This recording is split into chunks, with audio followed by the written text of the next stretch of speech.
Perekonomian itu layaknya sebuah mesin. Jika mesin itu terlalu cepat, maka bisa overheat. Sebaliknya, jika mesin itu berjalan lambat, produksi akan terhambat. Kebijakan moneter inilah ibarat kunci untuk mengatur kecepatan mesin ini agar bisa berjalan dengan efisien. Eits, tapi konteksnya bukan mesin lagi ya, melainkan jumlah uang yang beredar. Artinya, kebijakan moneter ini diambil oleh pemerintah suatu negara melalui bank sentral terkait dengan pengaturan jumlah uang beredar, sehingga bisa menjaga stabilitas nilai mata uang. Sebenarnya tujuannya tidak hanya dalam rangka menciptakan kondisi perekonomian yang stabil, tetapi juga untuk memperluas kesempatan kerja. Ketika jalannya roda perekonomian itu stabil, karena jumlah uang yang beredar tepat, maka akan menumbuhkan iklim usaha yang lebih baik. Alhasil, lebih banyak investasi baru yang tumbuh dari dunia usaha. Dunia usaha yang bergeliat tentu saja akan menyerap lebih banyak tenaga kerja. Selain itu, kebijakan moneter ini juga akan mengontrol stabilitas harga komoditas barang dan jasa yang beredar di pasaran. Tingkat harga barang dan jasa sangat dipengaruhi oleh roda perekonomian. Misalnya nih, saat kalian hendak membeli barang, lalu menemui harga yang dulunya rendah sekarang tinggi, pasti kalian memilih untuk tidak jadi beli kan? Alasannya karena harganya yang naik. Artinya, ketika harga komoditas tinggi, maka permintaan oleh masyarakat itu juga akan menurun. Nah, menurunnya tingkat permintaan akan berimbas kepada produksi yang menurun. Pada akhirnya, hal ini akan menyebabkan banyak dunia usaha yang gulung tikar. Nah, untuk mengatasinya, pemerintah melalui bank sentral akan mengontrol stabilitas harga melalui kebijakan moneter ini nih. Ketika harga barang terlalu mahal, maka bank sentral akan menurunkan jumlah peredaran uang agar harga barang kembali stabil. Ibarat penjual yang menginginkan adanya keuntungan, bukan kerugian.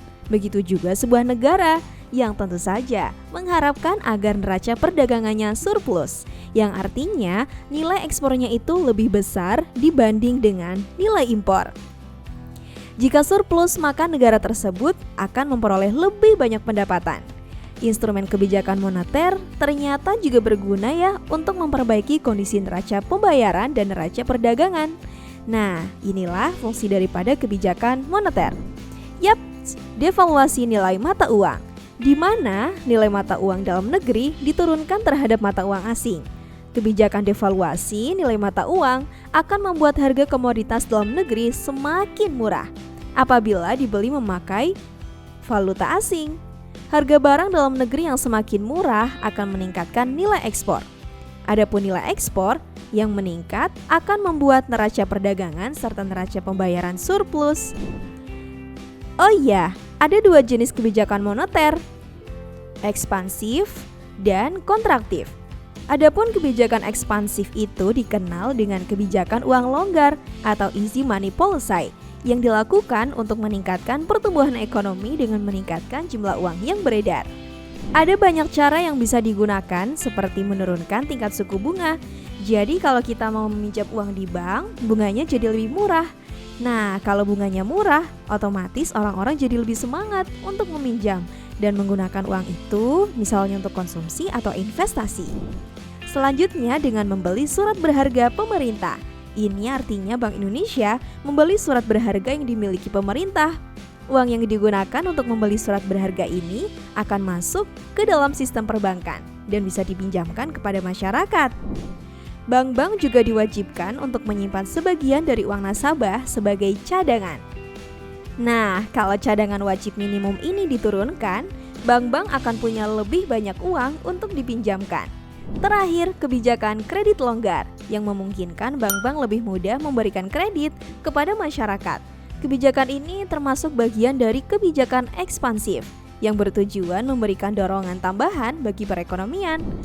Nah, sebaliknya, kebijakan kontraktif dapat diibaratkan seperti menarik rem untuk mengendalikan ekonomi yang terlalu panas, seperti suku bunga yang dinaikkan agar masyarakat bisa berpikir dua kali sebelum meminjam uang.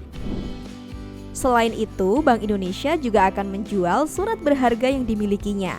Langkah ini bertujuan untuk mengurangi jumlah uang yang beredar di masyarakat, sehingga inflasi dapat dikendalikan. Nah, itulah pembahasan tentang kebijakan moneter. Gimana? Sekarang kamu sudah paham kan apa yang bisa dilakukan untuk mengendalikan jumlah uang yang beredar? Kalau kamu ingin request video, bisa tulis di kolom komentar ya.